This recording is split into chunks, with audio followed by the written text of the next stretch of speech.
Гэтэл энэ түүхийдийн чанараас шалтгаалаад 1-2 дугаар зэргийн арьсны хомсдол бол байгаа. Хамгийн гол зүйл бол түүхийдийн чанарын асуудал байгаа.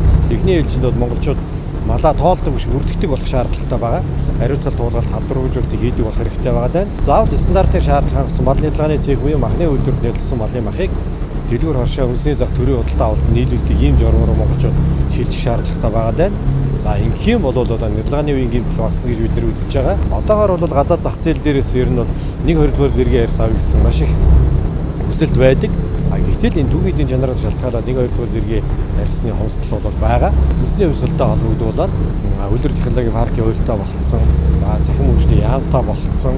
За тэгээд энэ ийм Монголиа гэдэг энэ том сүлжээтэй болж байгаа нөхцөлд бол малаа бүртгэхэд за тэгээд энэ арьсны үйлдвэр ингээд даяараа Монголын одоо энэ хөнгөн үйлдвэрийн салбар хөгжих бүрэн боломж байгаа гэж харж байна.